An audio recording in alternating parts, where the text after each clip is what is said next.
आज हम विलयन के अणु संख्य गुणधर्म की व्याख्या करेंगे और आपको बताएंगे क्या अणु संख्य गुणधर्म है, किसे अणु संख्य गुणधर्म कहते हैं और कौन कौन से अणुओं की संख्या पे गुणधर्म निर्भर करते हैं। अणु संख्या गुणधर्म ये कोलिगेटिव प्रॉपर्टी है। कोलिगेटिव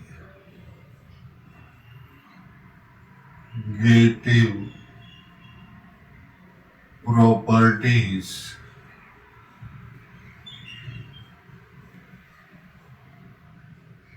of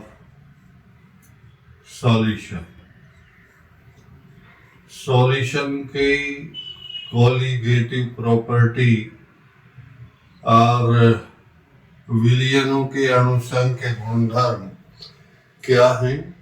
अणुसंख्य गुणधर्म का मतलब और कोलिगेटिव प्रॉपर्टी ऑफ सॉल्यूशन का मतलब ऐसे प्रॉपर्टी और ऐसे गुणधर्म विलयन के जो अणुओं की संख्या पर निर्भर करते हैं और मोल्स पर निर्भर करते हैं, उन्हें हम अणुसंख्य गुणधर्म कहते हैं। अणुसंख्य गुणधर्म का बहुत साधारण सा मतलब ये है कि अणुसंख्य गुणधर्म अणुओं की संख्या पे डिपेंड करते हैं, निर्भर करते हैं। अणुओं की संख्या बढ़ने पे घटने पे कोलिगेटिव प्रॉपर्टी अणुसंख्य गुणधर्म घटेगा बढ़ेगा, ये अणुसंख्य गुणधर्म है और इस पर निर्भर करते हैं। और ये सबसे पहले अणुसंख्य गुणधर्म वाष्प दाब,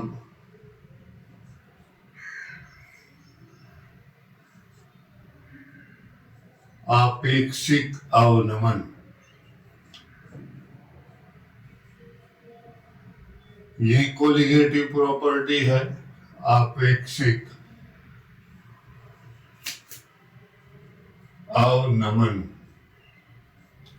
और relative lowering of vapour pressure, relative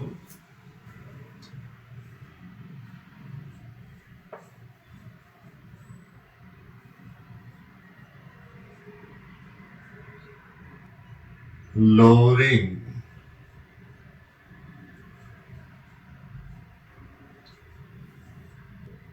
of vapor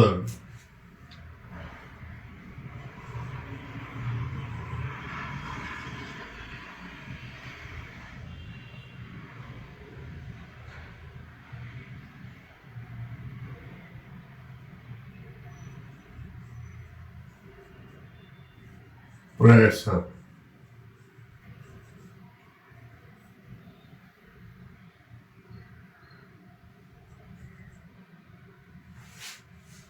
relative lowering of vapour pressure और वाष्प दाब अपेक्षित अवनमन, ये डिपेंड करता है अणुओं की संख्या पे। दूसरा क्वथनांक उन्नयन,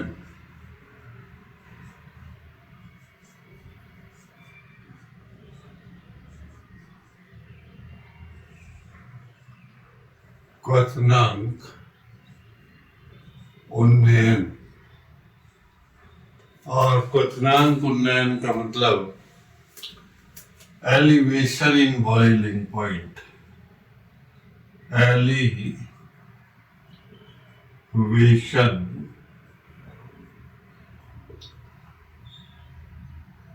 in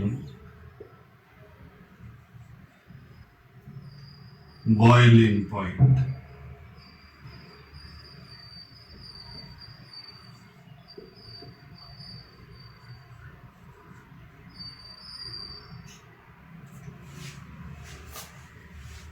क्वथनांक का बढ़ना ये भी नंबर ऑफ मोल्स और अणुओं की संख्या पर निर्भर करता है, इसलिए कोलिगेटिव प्रॉपर्टी और अणु संख्या गुणधर्म।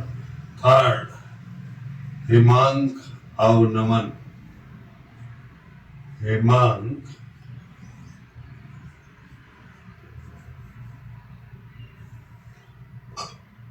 अवनमन।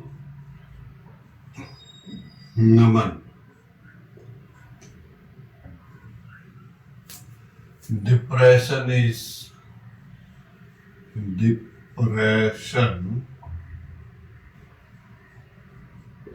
in freezing point.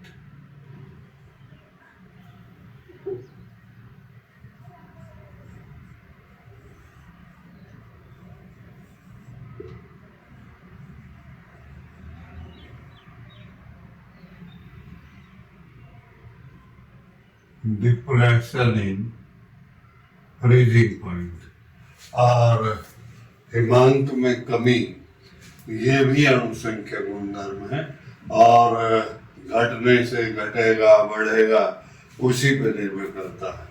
फोर्थ, परासरण दाब।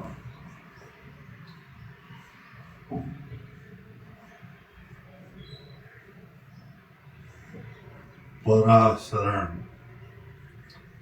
दाब, ऑस्मोटिक प्रेशर। ऑस्मोटिक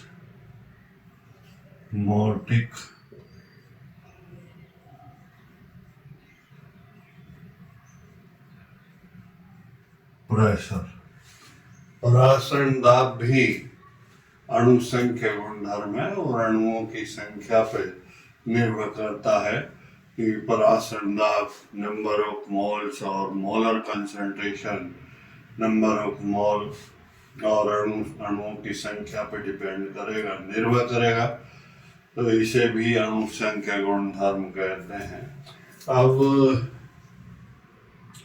क्या जरूरत है इनकी, ये भी पहले मैं आपको बता दूं कि अणु संख्या गुणधर्म निकालने के लिए और इनका निकालना, जैसे वाष्प दाब अपेक्षिक अवनमन है, relative of lowering pressure, relative of lowering pressure, क्वथनांक उन्नयन, हिमांक अवनमन, परासरण दाब, इन सब से हम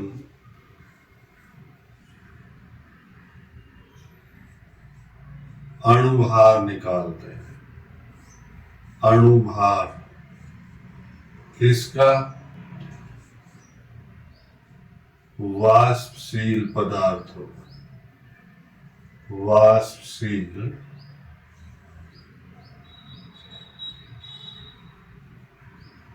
वाष्पशील है, वाष्पशील पदार्थों। देखिए, अणुभार निकालने का एक मेथड है। जैसे अणुभार जो विलेय वाष्पशील होते हैं उनका अणुभार निकालने का तरीका और उनका मॉलिक्यूलर वेट निकालने का तरीका हम किससे निकालते हैं? अवाष्पशील का। अवाष्पशील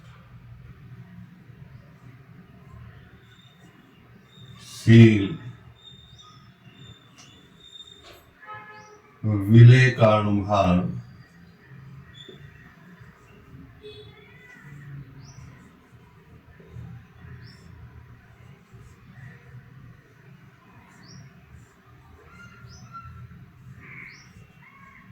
उनका अणुभार निकालने का, अवाष्पशील पदार्थों का अणुभार निकालने का ये मेथड है 4, और वाष्पशील पदार्थों का अणुभार निकालने का और वाष्पशील विलेय का अणुभार निकालने का जो मेथड है वो ग्राहम का विसरण नियम,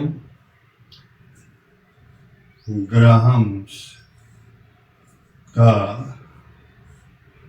विसरण नियम, rate of law of diffusion,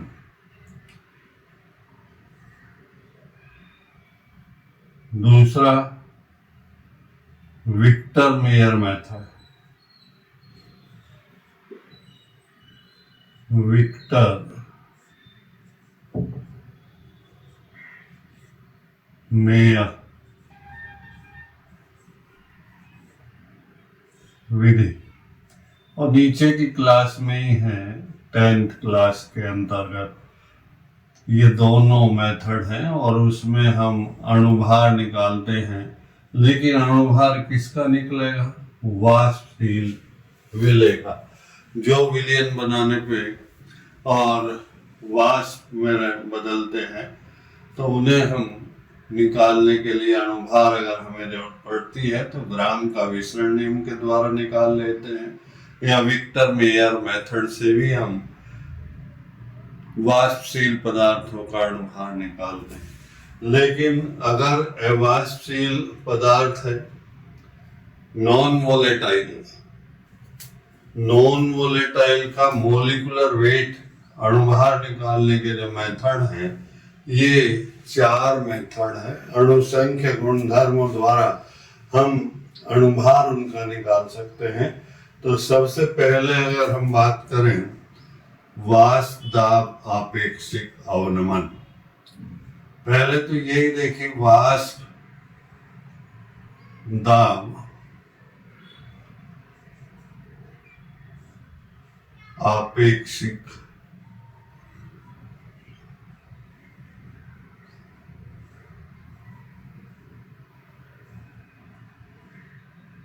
अवनमन,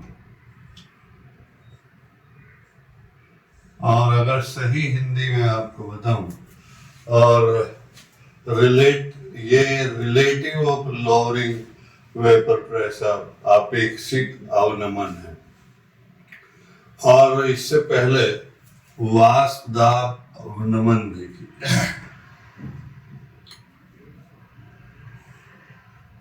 वाष्प दाब अवनमन और वाष्प दाब में कमी। जब हम कोई अवाष्पशील विलय किसी विलायक के अंदर मिलाते हैं, ये सॉल्यूशन है सॉल्वेंट विलायक,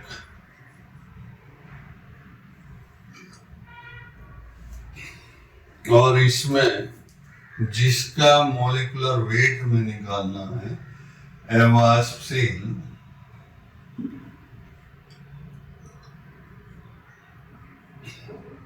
विलय, अवाष्पशील विलय, और इससे विलयन तैयार हुआ, ये विलयन है।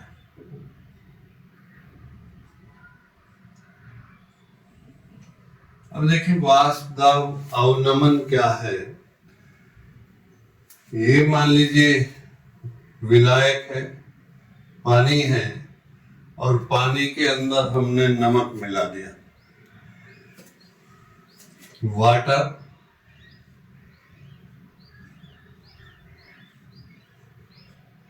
विलायक है पानी,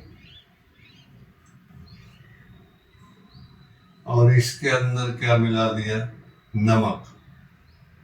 अवाष्पशील विलय है, वाष्प में नहीं बदलता, नमक वाष्पशील विलय।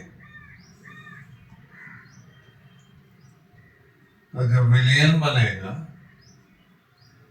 ये विलय है, तो इन दोनों के नमक और पानी के मिलाने से जो विलयन या जो सॉल्यूशन मिश्रण तैयार होता है उसे विलयन कहते हैं। तो इसका हमें अगर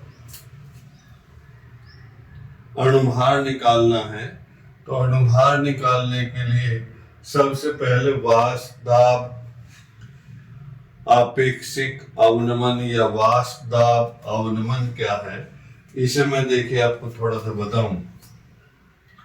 वाष्प दाब अवनमन,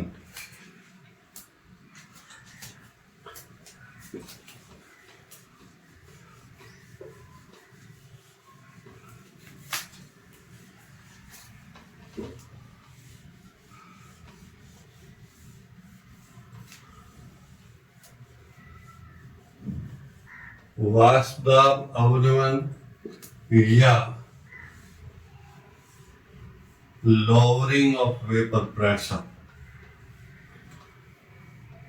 किसी भी सॉल्यूशन के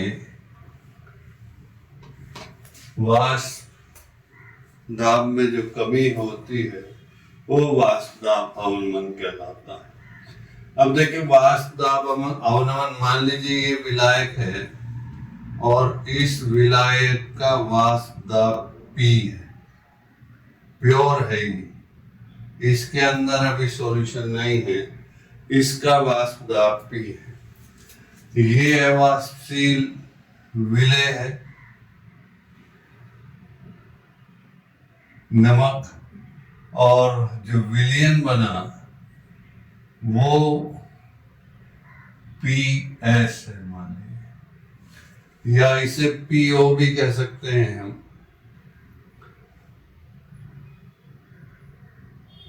सोल्यूट का वाष्प दाब है और ये विलयन का वाष्प दाब है। इन दोनों में जो कमी होगी, इसका वाष्प दाब ज्यादा होगा और इसका वाष्प दाब जब विलय मिला देंगे तो वाष्प दाब घट जाएगा और कमी आ जाएगी। इन दोनों का अंतर जो है वो वाष्प दाब अवनमन कहलाएगा।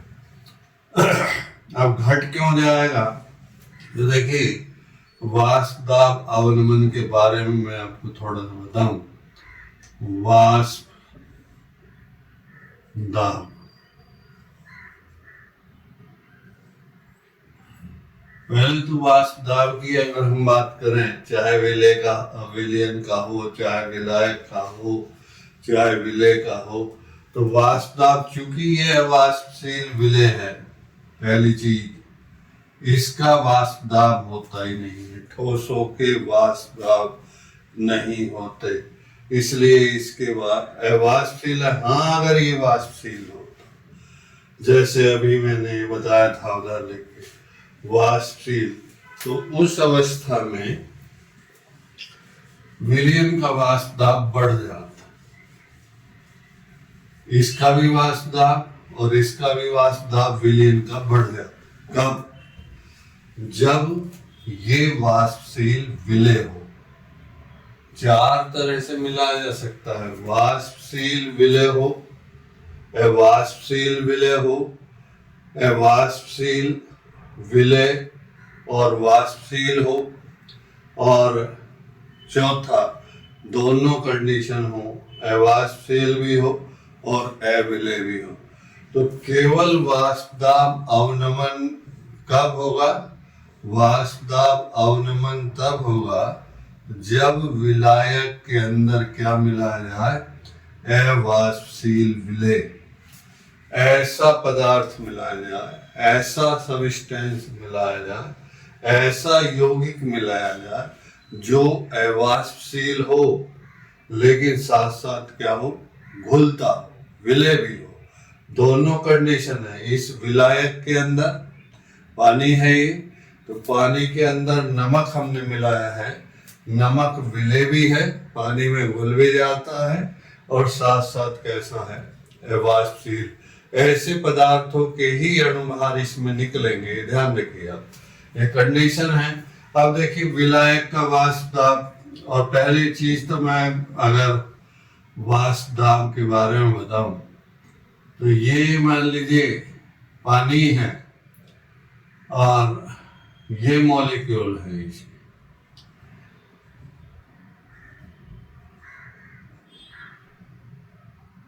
और यहां इसे दोनों चीज देखिए, ये मॉलिक्यूल है और ये इसका सबस्ट्रेट वो है, अंतराणु दूरी, और ये आपस में जुड़े हुए हैं, इसलिए सतह इसकी स्थिर रहती है। लेकिन जैसे जैसे टेम्परेचर बढ़ेगा, टेम्परेचर बढ़ने पे क्या होगा? ये जो अंतराणु दूरी है ये बढ़ जाएगी, आकर्षण बल कम होने के कारण अंतराणु का आकर्षण बल घट जाएगा, और घटने पे इसका क्या हो जाएगा? ये द्रव था और द्रव से क्या बन जाएगा? वाष्प। फर्स्ट कंडीशन तो ये हुई कि द्रव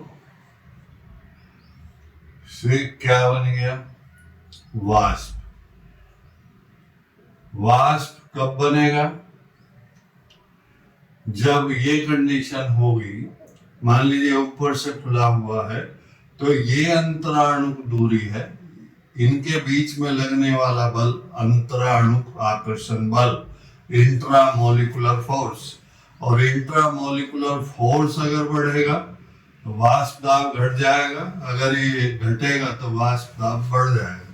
अब जब मान लीजिए अगर इसे टेम्परेचर दे दें या बाहर रख दिया जाए ये पानी, तो उस अवस्था में टेम्परेचर मिलेगा, और टेम्परेचर मिलने से ये इनके बीच की दूरी बढ़ जाएगी, क्योंकि वेग बढ़ जाएगा। और ये कहिए कि kinetic energy is directly proportional to d, और kinetic energy is equal to half mv square।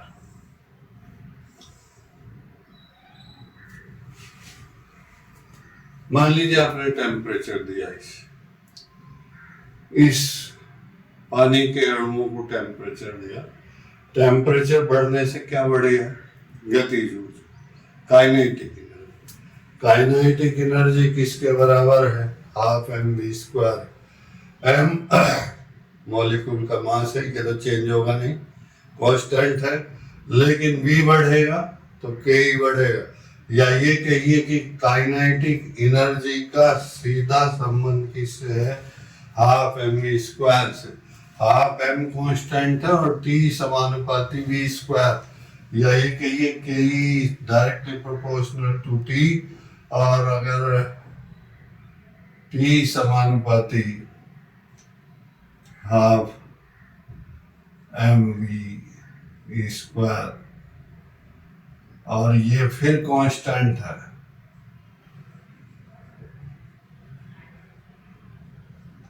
और ये कह सकते हैं हम T समानुपाती V स्क्वायर। टेम्परेचर अगर बढ़ेगा, ये टेम्परेचर अगर बढ़ेगा तो टेम्परेचर बढ़ने से अणुओं का वेग बढ़ेगा। ताप बढ़ने पे अणुओं का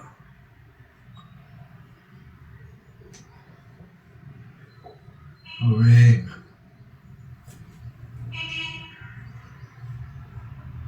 बढ़ेगा, और वेग बढ़ने से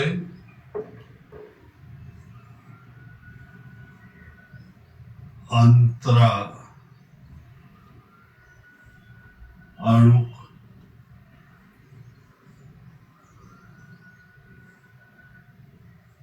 दूरी बढ़ेगी, और अंतराणुक दूरी बढ़ने से आकर्षण बल घटेगा। अंतरा अणुक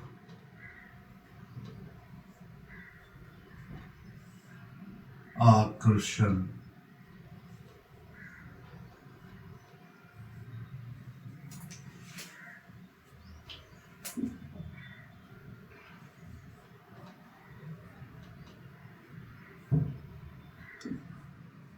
अंतराणुक आकर्षण बल कम होगा।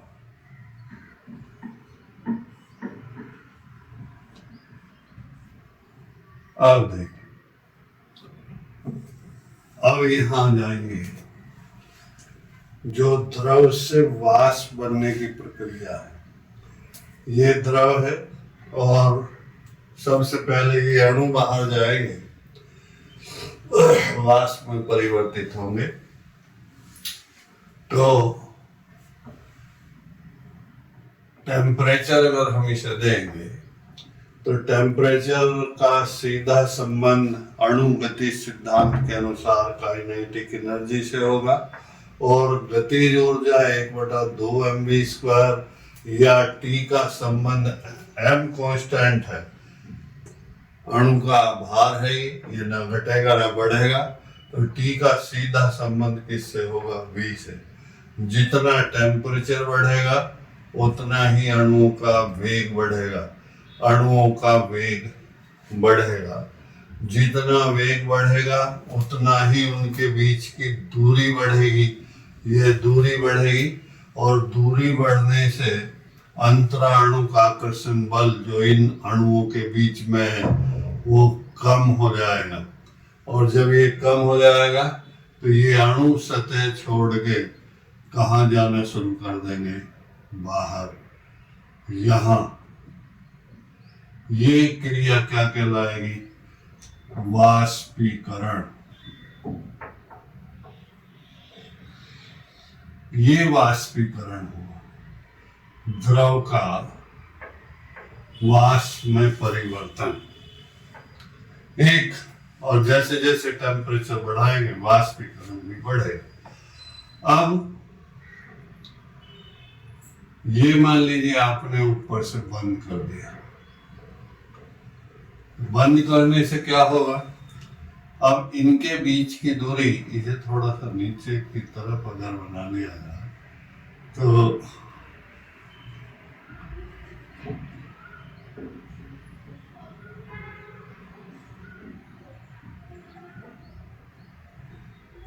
अब अणु द्रव से वाष्प में बनेंगे, और जैसे जैसे वाष्प में बढ़ेंगे तो क्या होगा? वाष्प के अणु पास पास आ जाएंगे, उल्टा चलेगा प्रोसेस।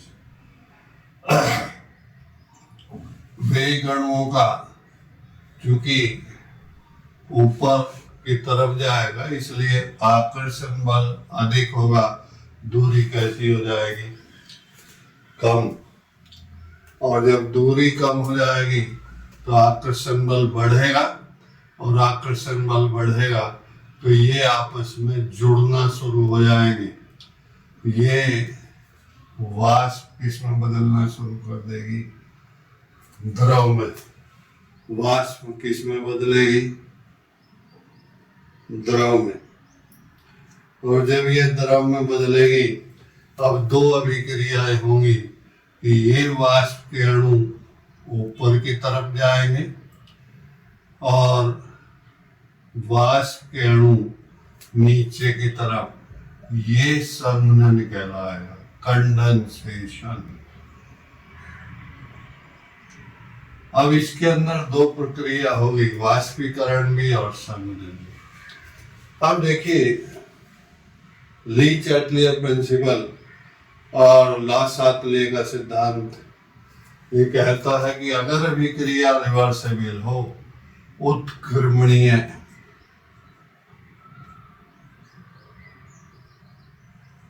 रिवर्सिबल,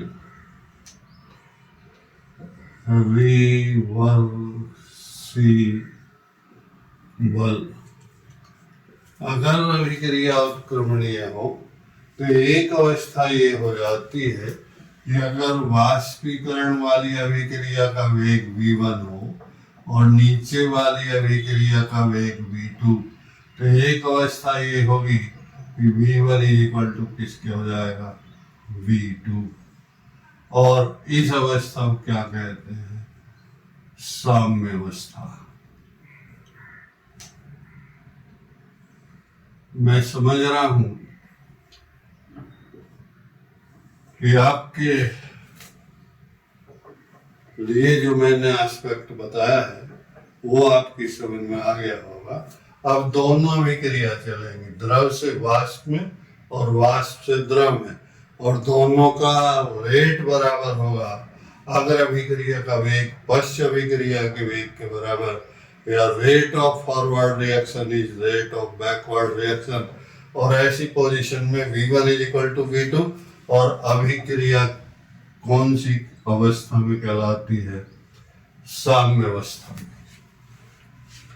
अब देखिए वाष्प दाब पे जो हमारा टॉपिक है और जिसे लेके हम चले थे, तो ये तो मैंने सब आपको साम्य अवस्था के बारे में बताया है। अब यहाँ आ जाइए, ये वाष्प दाब की मैं बात करूंगा, वाष्प दाब किसे कहते हैं।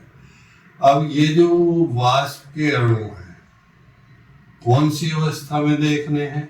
साम्य अवस्था में। द्रव और वाष्प की साम्य अवस्था में वाष्प के अणुओं का द्रव की सतह पर लगाया गया दाब, उसका क्या कहलाएगा? वाष्प दाब। फिर देखिए, अगर अभिक्रिया साम्य अवस्था में है, किसकी?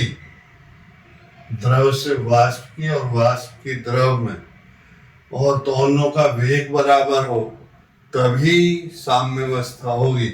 तो वाष्प दाब निकालने के लिए क्या करना पड़ेगा? साम्य अवस्था पे, इस साम्य अवस्था पे वाष्प के अणुओं का दाब द्रव की सतह पर, वो उसका क्या कहलाएगा? वाष्प दाब। अब जितने अणुओं की संख्या अधिक होगी उतना ही वाष्प दाब भी बढ़ेगा, जितने अणुओं की संख्या कम होगी उतना ही वाष्प दाब कैसा होगा? घटेगा। इसलिए वाष्प दाब क्या कहलाता है? अणु संख्य गुणधर्म। फिर देखिए एक बार, अणु संख्य गुणधर्म, ये सब वाष्प दाब की बात आ गई। वाष्प दाब क्या है? यहां तक द्रव था, अब द्रव से वाष्प में जा रहे हैं ये अणु और वाष्प से द्रव में जा रहे हैं। जब दोनों अभिक्रियाओं का वेग बराबर होगा तो उस अवस्था में साम्य अवस्था कहलाएगी। इसकी इस विलयन की या इस द्रव की। उस अवस्था में वाष्प के अणुओं का द्रव की सतह पर लगाया गया दाब, उसका क्या कहलाएगा? वाष्प दाब। तो किस पे डिपेंड करेगा? वाष्प के अणुओं की संख्या पे। जो मैंने राउंड बनाया है इनकी संख्या पे डिपेंड करेगा वाष्प दाब। अगर इनकी संख्या बढ़ जाती है, वाष्पीकरण मान लीजिए तेज है, तो उस अवस्था में वाष्प दाब भी कैसा होगा? बढ़ जाएगा, क्योंकि दाब अधिक लगेगा इसका वाष्प के अणुओं का। और अगर ये कम होंगे तो वाष्प दाब भी कैसा होगा? कम। तो ये तो था वाष्प दाब। अब वाष्प दाब अवनमन क्या है? वाष्प दाब अवनमन देखिए,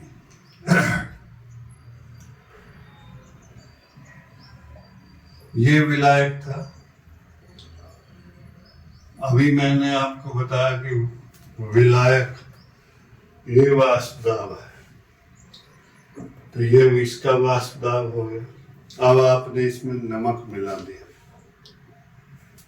सोडियम क्लोराइड मिलाया। दो प्रॉपर्टी है इसमें, अवाष्पशील, इसलिए अणुओं की संख्या ऊपर नहीं जाएगी इसकी।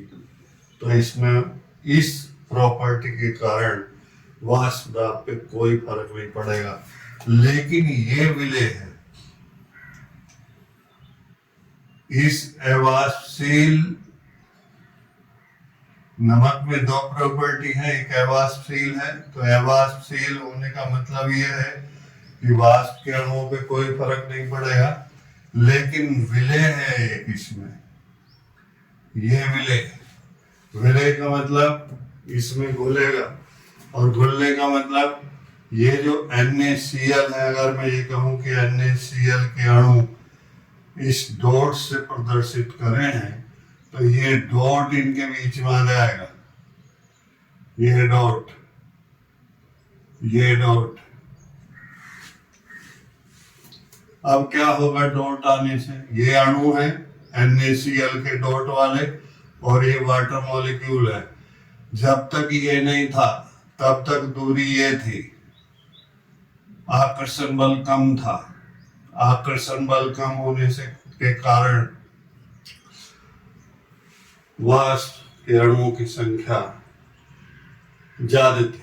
अब मान लीजिए विलय हो गया ही, अब दूरी केवल इतनी रह गई ये, और जब दूरी कम रह जाएगी तो दूरी कम होने पे क्या बढ़ेगा, दूरी कम हो जाएगी तो ये आकर्षण बल बढ़ जाएगा इनके बीच में, और आकर्षण बल जब बढ़ेगा तो विलायक के अणु ऊपर की ओर कम जाएंगे, वाष्पीकरण कम होगा, और वाष्पीकरण जब कम होगा तो नंबर ऑफ मोल्स कम हो जाएंगे, और नंबर ऑफ मोल्स कम होने का मतलब ये है कि उसमें क्या हो जाएगा, जो विलयन बनेगा उसका वाष्प दाब कम हो जाएगा। इसलिए विलायक का वाष्प दाब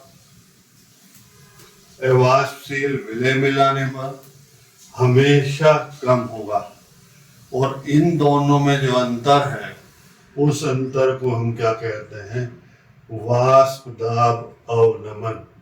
वाष्प दाब अवनमन। ये वाटर है, इसका कोई फर्क इस पॉइंट का पड़ेगा, इससे क्या होगा, विलयन का वाष्प दाब कम हो जाएगा। और अगर मैं ये कहूं कि ये विलायक का वाष्प दाब P है और विलयन का वाष्प दाब PS है, तो विलायक का वाष्प दाब अधिक होगा और विलयन का वाष्प दाब कम होगा, और इन दोनों का अंतर अगर निकाला जाए P माइनस PS, ये क्या कहलाएगा, वाष्प दाब अवनमन। वाष्प दाब अवनमन, ये है वाष्प दाब अवनमन। मेरे विचार से ये पॉइंट आपके क्लियर हो गया होगा। इसमें कोई ऐसी चीज नहीं है, ये है वाष्पशील और ये विलय। ये विलायक का वाष्प दाब है P, शुद्ध पानी कह सकते हैं, इसमें अभी नमक नहीं, उसका वाष्प दाब है ये P। PO से भी रिप्रेजेंट कर सकते हैं, लेकिन बताना पड़ेगा ये विलायक का वाष्प दाब है P, विलायक का वाष्प दाब है PO, ऐसा भी कहा जा सकता है।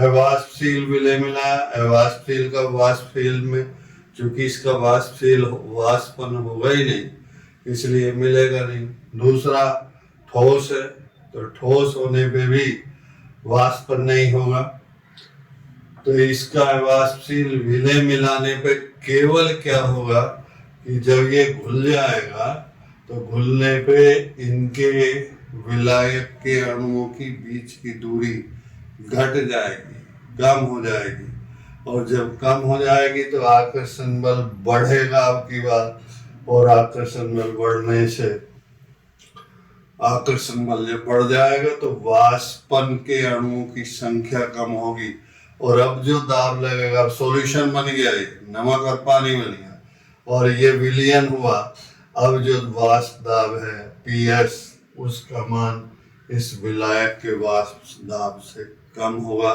और ये दोनों जो अंतर है, ये अंतर ही क्या कहलाता है, वाष्प दाब अवनमन। किस पे डिपेंड करेगा, इस नमक की मात्रा पे, इस नमक की मात्रा पे। नमक की मात्रा किस पे डिपेंड करेगी, मोलों की संख्या पे। अगर मोल बढ़ेंगे तो इनके बीच की दूरी, देखिए एक बार मैं यहाँ अलग से बना के दिखाऊंगा आपको सतह। ये वाटर मॉलिक्यूल है, ये बीकर में वाटर मॉलिक्यूल है। चलो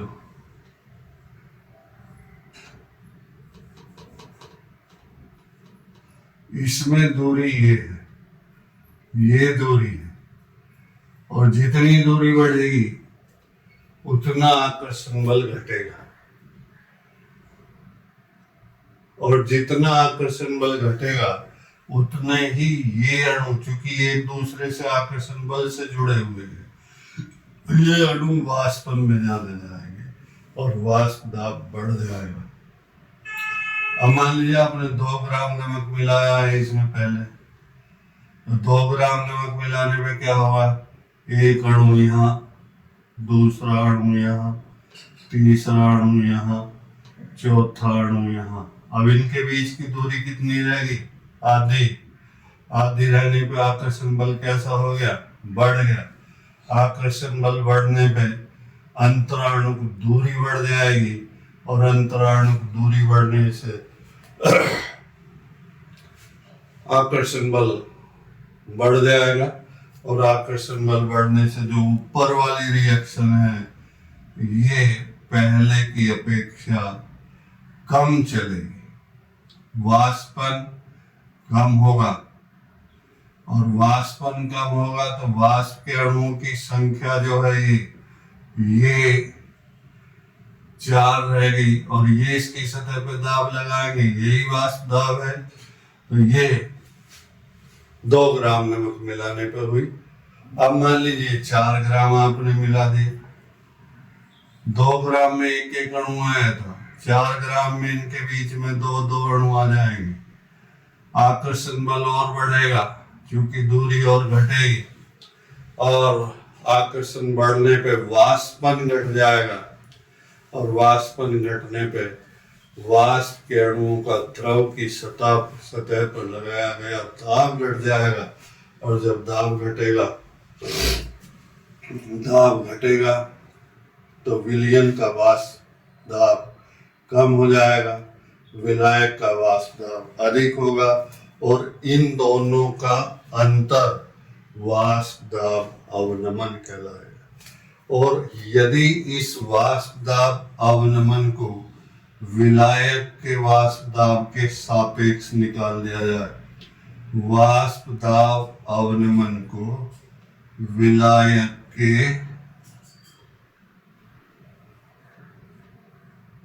वाष्प दाब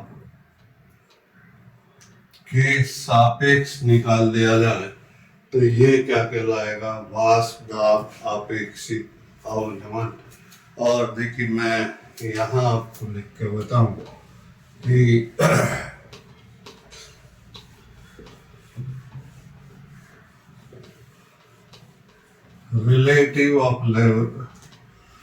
relative lowering of vapour pressure, ये तो वाष्प दाब अवनमन है और लॉवरिंग ऑफ वेपर प्रेशर है P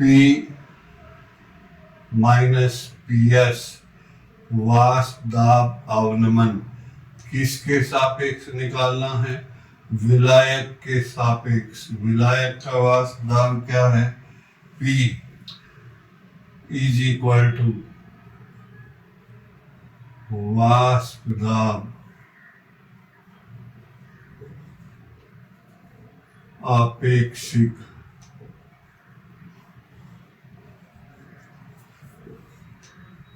अवनमन। ये है विलायक का वाष्प दाब आपेक्षिक अवनमन, जहां P जो है, जहां P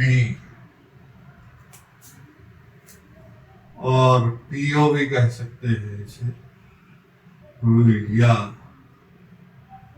PO विलायक का वाष्प दाब, विलायक का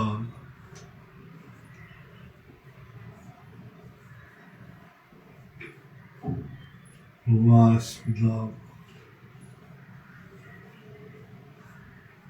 और PS विलयन का वाष्प दाब,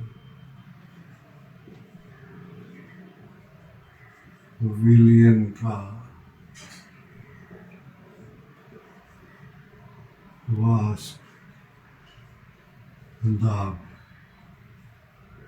और PO माइनस PS या विलयन तब बनेगा जब अवाष्पशील विलय मिलाएंगे। विलय में दोनों प्रॉपर्टी हैं, जो बाहर से आप नमक डाल रहे हैं वो अवाष्पशील भी है और विलय भी है। अगर ये प्रॉपर्टी नहीं होगी तो ये जरूरी नहीं है कि P और PS में PS छोटा ही हो, लेकिन अगर ये कंडीशन है, वाष्पशील है और विलय है, तो उस अवस्था में P विलायक का वाष्प दाब और पीएस विलयन के वाष्प दाब में अंतर होगा, वो अंतर वाष्प दाब अवनमन, और अगर उसे विलायक के वाष्प दाब के सापेक्ष निकाल दिया जाए तो वो वाष्प दाब आपेक्षिक अवनमन या लोअरिंग ऑफ वेपर प्रेशर कहलाता है। और इसी के साथ आज का टॉपिक यहीं समाप्त हुआ। अब इसके बाद P minus P S upon P का संबंध राउल्ट के नियम से क्या है, तो वो संबंध कल आपको बताया जाएगा।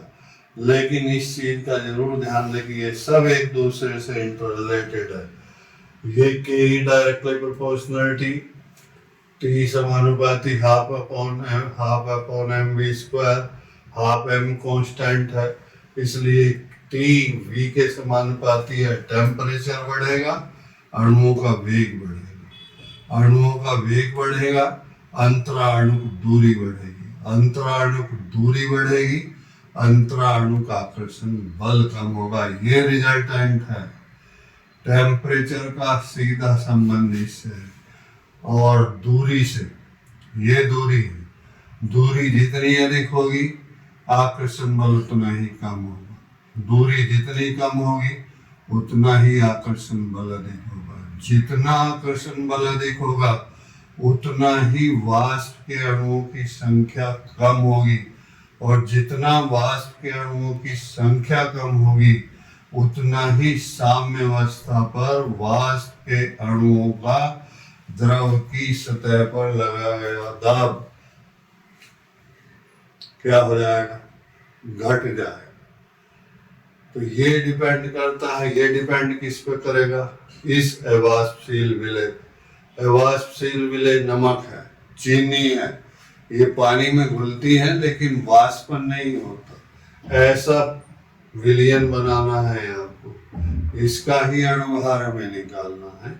तो इसे जब आप मिलाएंगे तो मिलाने से मैंने अभी आपको बताया दूरी घट जाएगी, आकर्षण बल बढ़ जाएगा, वाष्प के अणुओं की संख्या घट जाएगी, और वाष्प के अणुओं की संख्या घट जाएगी तो जो विलयन बनेगा पीएस वो कम होगा और विलायक का वाष्प दाब अधिक होगा। ये किस पे डिपेंड करेगा, नंबर ऑफ मोल्स पे।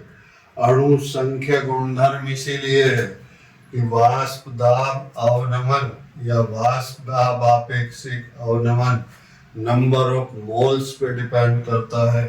क्योंकि नंबर ऑफ मोल्स, अगर ये 2 मोल हैं तो एक अणु के बीच में आकर्षण बल बढ़ेगा, और आकर्षण बल बढ़ेगा तो वाष्पीकरण कम हो जाएगा। अगर ये 4 मोल हैं तो 4 आ जाएंगे बीच में, और आकर्षण बल कम हो जाएगा, वाष्प के अणुओं की संख्या और कम हो जाएगी, और वाष्प दाब अपेक्षिक अवनमन और कम हो जाएगा। धन्यवाद।